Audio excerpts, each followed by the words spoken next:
What's up guys? So today is December 8, 2025.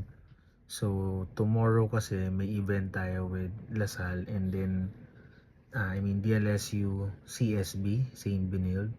So nag-apply si wife kay CSB ng Bazaar. So luckily isa tayo sa napili and event will be 9 to 11 ata. So that's a 3-day event. And then upon checking kasi sa mga cart namin last week, halos sira na pala, natabunan dun sa storage since nag-stop na kami mag-explore ng cart or mag-cater ng mga bazaar simula nung nagkaroon na kami ng branch sa may PHQ kasi nga nag-focus na kami dun sa may hawak namin. So ngayon we decided na i-explore pa, i-widen pa namin yung customers namin. So we started sa mga bazaars again. And then last week, medyo busy since we celebrated our 2025 na YEP with Arcana team. So kahapon kami nag-celebrate. And then now, kailangan ko mag-design kasi nga we only have one day. Actually ours na lang since it's around 3 AM na. We only have one day para matapos namin itong kiosk. So ngayon, check nyo, nag-design ako ng madali lang na kiosk. Para mamaya, pagdating ng mga 8 or 9, nandiyan na yung staff, si June tsaka si Chris, papagawa na natin to.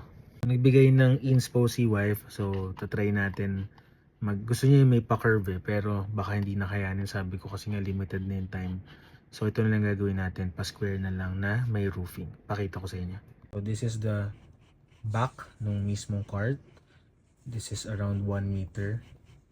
Tapos yan may shelves and then pwede mo ilagay dito ng mga stocks, mga milk and such. Tapos ito, dinedesign ko pa yung topper kasi nga may nakita siyang peg na parang de-assemble lang. So yan, ginagawan ko na siya ng structural para bukas cut na lang ng cut sila June with sizes na to. Ito yung mismong cart and then ito yung topper ng cart. For those people naman na magsasabi na ba't kasi hindi nyo ginawa agad, so yun nga, medyo busy kami preparing and you know naman pag December it's around, that is the busiest month for partyholic.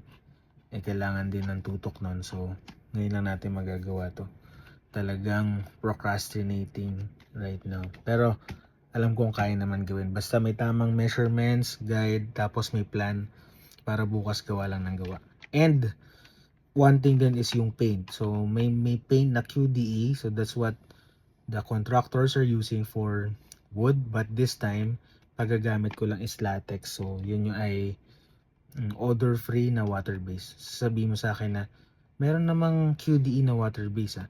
So kahit may QDE na water base, medyo maamoy pa rin kasi siya. So hindi siya matutuyo in a day. So talagang sobrang sakit sa ilong. But for the latex, yung ginagamit namin Boysen, I'm not sure if 701 or 710. So yun ang gagamitin natin to paint this one. And yes guys, so kahapon nag-celebrate tayo ng YEP with Arcana team. Medyo nagising na tayo ng around lunchtime, tapos nag-chill lang with fur babies. And then ngayon, clutch time na talaga. So mamaya mag-video pa ako ongoing. Kita niyo naman yung mata ko, no? So puyat kami. We party hard last night. So ngayon, work harder na. So, back to work.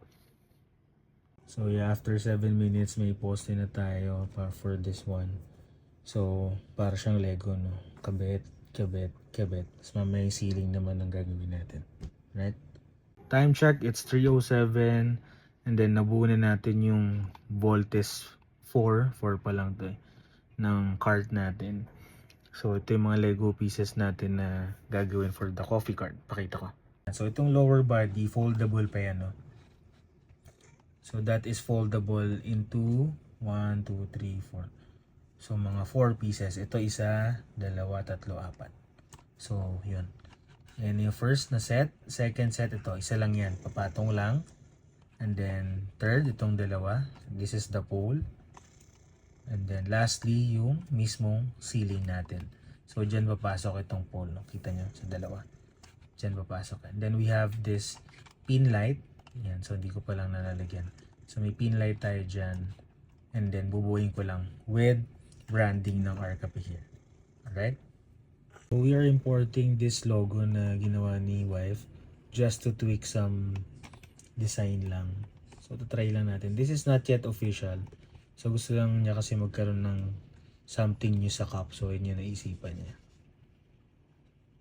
So, lagay natin siya dyan. Okay. See? So, ganyan maglagay sa 3D na ginagawa natin. Yun, no? So, medyo maliit, no? So, try natin lakihan pa. So, yan. Lalakihan natin. Try natin to.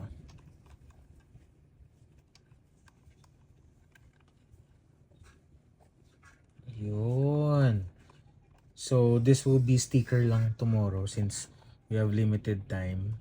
And, yung sa may lights, kaya kailangan natin dalawang staff. Para yung isa nagpuputol ng wood. Tapos si Christopher naman is nagagawa ng electric lining for our cart. Since gusto niya is yung may parang ilaw dito sa gilid. So may advantage lang ako since alam ko yun na yung mga sukat since mga 5 years na ata way back nagko-construction ako. So alam ko yung mga sukat na kailangan and then alam ko na yung mga sukat na available sa market. So, mabilis na lang para sa akin na mag-adjust ng mga exact sukat. So, bukas, bili ng materials, assemble lahat, and all. So, yun. Ipagdidikit-dikit ko muna itong mga puzzle natin. May nakita na akong problem bukas kung hindi ko na-design agad. So, ito. Assist kasi yung ginawa ko dito sa may topper natin. Which is, hindi siya nagkaroon ng allowance. So, hindi siya naka-emboss. Supposed to be, dapat nakalabas yan. Naka-extrude yan dito para papasok siya. Ipatong mo siya doon, tapos maglalak siya dito sa card. Ngayon, pantay na pantay siya. So, bukas magpapalagay ako ng allowance for all sides ng around 1/2 inch para pumasok siya dito. So, hindi na siya gagalaw. Sa peg na binigay ni wife, that's around 1.2 meters. Ngayon, yung mga kiosk kasi dito or yung mga space na binibigay, mostly nasa 1 meter lang yung wide. So ngayon ginawa natin is 1 meter. And then yun kasi mas madaling dalhin, no? Kapag mag-move in and move out, ingress, egress sa L300. Minsan kasi lalamove yung mga barista na lang at saka yung mga kasama nila yung nag-ingress, egress. So ginawa lang natin na parang branded siya na coffee cart tapos madali lang siya i-assemble. Ito na yung final look. So this one, after nitong nagawa natin which is nandito, yan, after nitong apat na to, ito na yung magiging final look niya.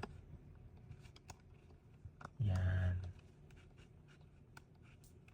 So ngayon, ito na yung pagka-assemble nila, yan yung magiging mismong Arcape cart.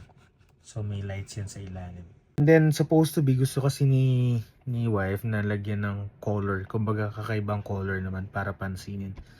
Kaso nga lang, 3 AM na bukas pagdating ng team ng staffs.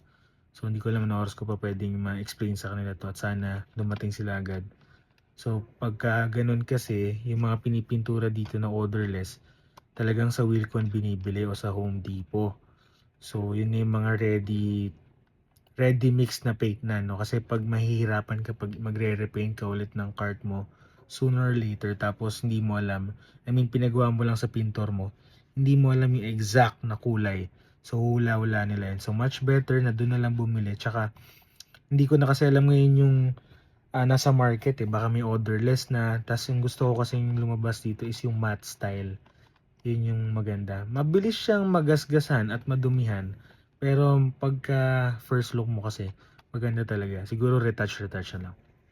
So, ayun. That's all for now. Kailangan natin kumuha ng tulog. And then update ko kayo mamaya kapag nag-start na kami with construction.